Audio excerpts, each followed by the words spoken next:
Bismillahirrahmanirrahim. Assalamu alaikum. Welcome to Education Matters. My dear students and colleagues, I hope all of you are hale and hearty. In this series of tutorials, we've already covered lesson 1, 2, and 3. Today's topic is Goodbye Mr. Chips, chapter 4. So let's start our journey. Now, जो main points हैं from chapter 4, अभी जैसे मैंने कहा कि first 3 lesson को हम already कर चुके हैं, तो जो मेन पॉइंट्स हैं उनको डिस्कस करते हैं। और ये एक इंतहाई इंपॉर्टेंट चैप्टर भी है, one of the major chapters, because there is going to be some significant development when it comes to Mr. Chips' of course, with respect to Mr. Chips' life. And वो क्या है वो हम of course in points को discuss करते हैं. So the first is of course the spring of 1896 and its importance. हमें novel के बिल्कुल इस नॉवला के बिल्कुल स्टार्ट में ये बताया जाता है कि 1896 में जो है वो क्या हुआ था। तो पहली चीज़ हमें पता लगती है कि जो याद रखने वाली है कि ही वॉज 48, यानी 48 ईयर्स की एज 1896 में मिस्टर चिप्स 48 के हो चुके थे। और ये भी कि ऐसी उम्र को पहुंचने के बाद एक इंसान में मेच्योरिटी और पुख्तगी आ जाती हैं, और आदात और अतवार जो आपकी हैबिट्स आपकी जो हैं उनमें चेंज कोई लाना आसान काम नहीं रहता।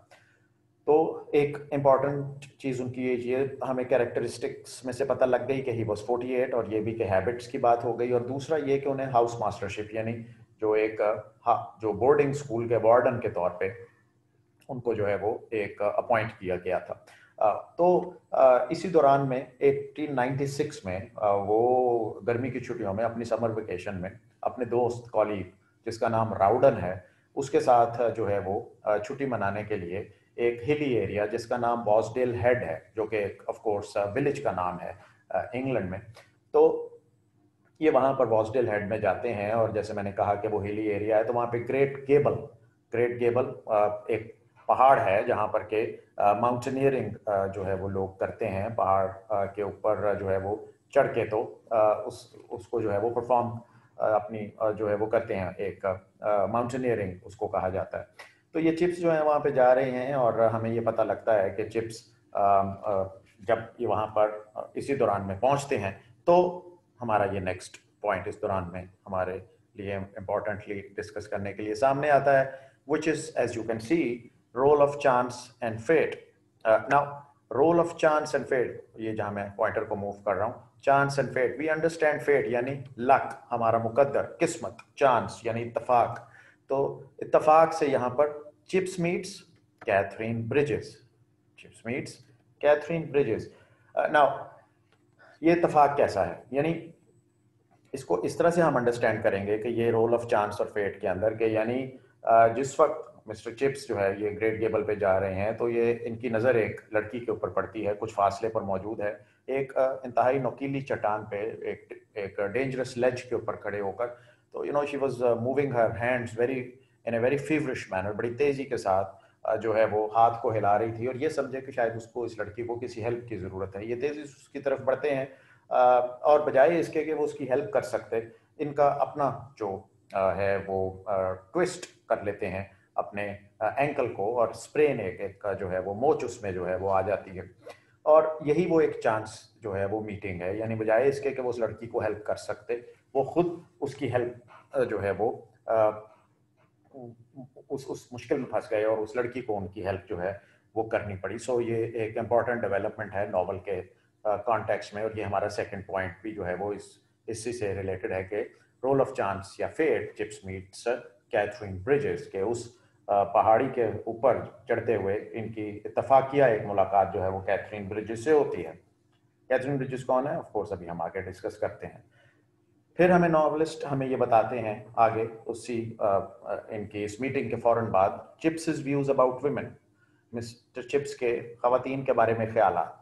मिस्टर चिप्स एक इंट्रोवर्ट शख्सियत के हामिल हैं, अपने बात को बहुत ज़्यादा अच्छे तरीके से, बहुत ही he is someone who is unable to explain and explain himself in an articulate manner. वो अच्छे तरीके से अपने आप को एक्सप्लेन नहीं कर सकते। ये उनकी एक जो है वो कैरेक्टरिस्टिक्स, उनकी एक जो है वो आदत है, उनकी नेचर है। लेकिन उनके खवातीन के बारे में व्यूज़, वो एक ऑर्थोडॉक्स सोच के बंदे हैं, एक हामिल उनकी शख्सियत है, यानी एक इस तरह कह लेते हैं कि जो कि बहुत ज़्यादा रिवायती सोच का कदामत पसंद सोच के हामिल हैं, वो रिवायती नज़रिया रखने वाले हैं। उनके ख्याल में ख़वातीन उस ज़माने की वो ख़वातीन जो कि बाइसिकल चलाना पसंद करती थी, वो ख़वातीन जो कि बर्नार्ड शॉ और हेनरिक इब्सन, जो बहुत दो बड़े नाम हैं उस ज़माने के, बहुत बड़े प्ले राइट्स थे, इनकी किताबें पढ़ना पसंद करती हैं। वो ख़वातीन जो कि मर्दों के साथ शाना बशाना चलने की बात करती हैं, ये तमाम ख्यालात इस तरह के रखने वाली ख़वातीन को मिस्टर चिप्स पसंद नहीं करते थे। In any case, Mr. Chips was more of a shy kind of a person who was not extremely comfortable around, when there were women around. तो वो इस बात से कुछ थोड़ा सा घबराया करते थे। तो ये मिस्टर चिप्स के कुछ जो हैं वो हमारे साथ व्यूज हैं जो कि नॉवलिस्ट ने शेयर किए इस मीटिंग के दौरान में ही। Then Catherine's outlook toward life, उसके फौरन बाद हमें ये पता लगता है कि कैथरीन जो कि जब मुलाकात होती है, अगेन इसी पॉइंट को अगर आप देखिए तो 1896, यहाँ पे ये मूव कर रहा हूँ, और ये जो रोल ऑफ चांस और फेट की बात करते हैं, तो 1896 में भी बात हुई कि मिस्टर चिप्स वाज 48 और कैथरीन जिस वक्त इनकी मुलाकात हुई वाज ओनली 25। तो वो उस वक्त सिर्फ 25 साल उसकी जो है वो एक उम्र थी। अब वो एक गवर्नेंस थी जो कि आउट ऑफ जॉब थी और अपनी एक फ्रेंड के साथ वो भी इधर ही बॉसडेल हेड में जो है वो ग्रेट गेबल के पास ही माउंटेनियरिंग के सिलसिले में ही आई हुई थी। लेकिन उसकी व्यूज़ जो हैं, अभी हमने चिप्स की व्यूज़ की बात की, वो बिल्कुल ऑपोजिट उसके व्यूज़ हैं मिस्टर चिप्स से। यानी वो बात करती थी कि ख़वातीन को यूनिवर्सिटीज़ में एडमिट जो है वो होना चाहिए, यानी ख़वातीन को पढ़ना चाहिए। उसको ये भी ख्याल था, उसके पॉलिटिकल व्यूज़ में से एक एस्पेक्ट के वो जाती थी कि ख़वातीन को वोट देने का भी हक हो। ये भी कि इब्सन, जिनकी मतलब कभी हमने बात की, जी.बी. शॉ पहले जिक्र हुआ, और अब विलियम मॉरिस का भी जिक्र नॉवलिस्ट जो है वो करते हैं हमारे साथ इन्हीं लाइन्स में। तो ये क्विकली बता दूं कि बार बार हेनरिक इब्सन का नाम आ रहा है। So Henrik Ibsen basically was a Norwegian playwright, और he is generally considered as the father of realism. इस बारे में फिर कभी बात करेंगे। लेकिन विलियम मॉरिस जैसे का जिक्र आ रहा है, इसी तरह जी.बी. शॉ का, तो ये अपने ज़माने के बहुत बड़े बड़े पोइट्स और नॉवलिस्ट्स हैं, तो ये उनको पढ़ना पसंद करती थी। तो ये बिल्कुल ऑपोजिट है उन व्यूज से जो कि मिस्टर चिप्स रखते थे। तो हम ये बात कर चुके हैं कि मिस्टर चिप्स इंट्रोवर्ट हैं और कैथरीन ब्रिजेस जो है वो ऑपोजिट है। तो इंट्रोवर्ट का ऑपोजिट एक्सट्रोवर्ट होता है, वो जो कि हर किसी के साथ बड़े अच्छे तरीके से फौरन मिल के घुल मिल जाता है और बड़ी अच्छे तरीके से बात लोगों के साथ कर सकता है, बड़ी फ्रेंडली नेचर का होता है। तो कैथरीन इस नेचर की है, मिस्टर चिप्स एक ऑपोजिट नेचर के हैं, which takes us to our next point, which is starkly contrasting natures of Chips and Catherine। यानी एक दूसरे से बिल्कुल मुतजाद इनकी जो है वो शख्सियात हैं, एक दूसरे से बिल्कुल ऑपोजिट जो हैं वो इन दोनों के ख्यालात हैं। लेकिन ये जो है वो इसी दौरान में जिस वक्त इनके अपने स्प्रेन, यानी वो जो एक पेन है इनकी ट्विस्टेड एंकल में वो थी, तो तीमारदारी के लिए आना जाना शुरू हुआ। इनकी बात एक दूसरे के साथ जब हुई तो इसने चिप्स और कैथरीन इसके बावजूद कि एक दूसरे से कहीं मुतजाद ख्यालात रखते थे, तो वो जो हम एक बात इंपॉर्टेंटली किया करते हैं और एक kind of an established fact, it is considered as an established fact, which is that opposites attract, and which takes us to our next point, which is that they do get attracted to each other and decide to marry।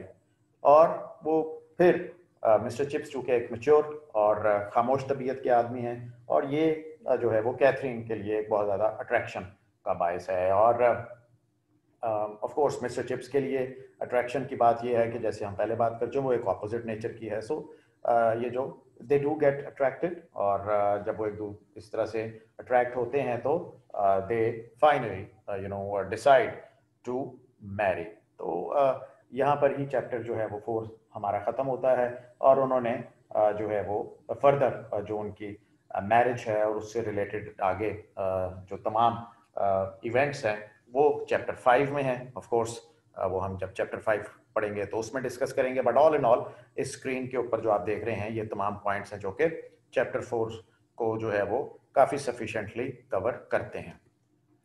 Then as we generally do, we move to the next slide, and that is of course the words and expressions, and synonyms और explanation। तो ये उसके meanings और उसकी explanation है। ये हम आगे बढ़ेंगे और अगले पेज की तरफ, और इसलिए भी कि आप दोबारा भी इसको अगर आके कुछ देखना चाहें तो you can always come back, और इसको यहाँ पे पॉज करके दोबारा से अंडरस्टैंड कर सकते हैं। और इसी स्लाइड में भी ये भी उसकी कंटिन्यूएशन है। आई ट्राइड माय अटमोस्ट कि मैं इन ज़्यादातर जो डिटेल्स हैं, जो मोस्ट डिफिकल्ट वर्ड्स हैं, वो मैंने आपके साथ यहाँ पे शेयर किए हैं। Still if you do believe that there are any other words which are still bothering you a bit, do let me know in the comments box, and of course I will explain those as well. And then last but not the least, with respect to our syllabus, ये एक important question and answer। तो पहला important question ये है कि who went with Mr. Chips to the Lake District? तो mister chips के साथ मिस्टर राउडन जो है वो गए थे। और अगर हम यहाँ पर इसमें just to add a bit of flavour and this, तो आप इसमें 1896 भी लिख सकते हैं, लेकिन वो मैंने इसलिए नहीं लिखा क्योंकि वो एक सेपरेट क्वेश्चन है and will discuss that later on. But yes, ये एक इम्पॉर्टेंट क्वेश्चन है जो क्वेश्चन 1 है। Then describe Mr. Chips' first meeting with Catherine. A very very important question. इसको कभी भी छोड़ना नहीं चाहिए, और ये जो है वो बोर्ड के पर्सपेक्टिव में इस क्वेश्चन के आने के चांसेस जो हैं वो अराउंड 80 to 90% होते हैं। सो प्लीज़ इसको जो है वो कंप्लीट आंसर इसका होना चाहिए, जो मैंने यहाँ पर आपके सामने शेयर भी कर दिया है कि वो ग्रेट गेबल पे गए थे, वहाँ पे उस लड़की को देखा जिसको के हेल्प की ज़रूरत थी, मगर वो जो है वो जब पहुँचे तो पता लगा कि वो उसको हेल्प की ज़रूरत नहीं है, और इसी दौरान में इनकी अपने एंकल में मोच जो है वो आ गई थी। Then question 3 is what were Chips's views about modern women? तो ये अभी हमने डिस्कस किया, तो he did not like modern women of his era, ये हम पहले बात कर चुके हैं। वो खास पसंद नहीं था उनको इस तरह की खवातीन जो कि बाइसिकल चलाती हैं या बर्नार्ड शॉ और हेनरी किप्सन की बात करती हैं। तो उनको इस किस्म की खवातीन से जो है वो काफ़ी हद तक ये कह लीजिए कि चिढ़ थी और वो पसंद नहीं करते थे। Then the next question is give physical description of Catherine Bridges. तो बात हुई पहले भी, she is 25 years old, and दूसरी बात, she had blue flashing eyes and smooth brown hair. She had freckles on her cheeks. Then what kind of political views did Catherine have? तो एक और important question, यहाँ पर हमने सब important questions को ही basically discuss कर रहे हैं। तो Catherine Bridges, अभी हेनरी किप्सन का फिर जिक्र है, बर्नार्ड शॉ का, तो वो इनसे बहुत इंस्पायर्ड थी और इनकी राइटिंग्स को पढ़ना पसंद करती थी। She also believed that women should be admitted to the universities. Now, very quickly, let me add one thing here, which is that it might sound strange, and you might just be wondering why this has to be considered as important, you know. लेकिन वो इसलिए important है क्योंकि देखिए, we are here sitting in 2020, and हम बात कर रहे हैं जिस वक्त की कैथरीन की जिक्र कर रहे हैं, तो वो 1896 का है, तो around 120 years, more than 120 years का ये जिक्र है। और उस वक्त ज़माने के हिसाब से जो है ये एक बहुत बड़ी अचीवमेंट थी, डेवलपमेंट थी कि ख़वातीन बाइसिकल चला रही हैं, या यूनिवर्सिटीज़ में जाने की परमिशन नहीं थी, या वोट कास्ट करने की नहीं थी। अब ये हमारे लिए इतनी कोई शायद वियर्ड या चंबे की बात ना हो, लेकिन उस ज़माने में एक इम्पॉर्टेंट जो है वो ये डिस्कशन इस पर हुआ करती थी। And then, of course, last but not the least, what is the importance of the spring of 1896? And in spring of 1896, Chips had gone to Lake District with one of his colleagues and friend, Mr. Rowden. There he had a chance meeting with Catherine, his future wife. His meeting with Catherine is considered the most interesting incident of the novel. And of course, जो है वो, as we move along, you will come to know कि Mr. Chips की जो यहाँ पर from chapter 4 से onwards जो हैं वो कुछ चैप्टर्स वो बहुत ही इंटरेस्टिंग डेवलपमेंट जो है वो होती है। Of course we will discuss those events in our upcoming lessons, वो जब हम पढ़ेंगे तो डिस्कस करेंगे। In the meantime you can continue to study hard at your homes, जहाँ कहीं भी हैं। अपना ख्याल रखिए। इंशाल्लाह नेक्स्ट जो हमारा लेसन होगा, हम इसके ऊपर फर्दर जो है वो लेसन 5 के ऊपर मैं आपके साथ जो है वो लेक्चर शेयर करूंगा। उस वक्त तक की इजाज़त दीजिए। अल्लाह हाफिज़।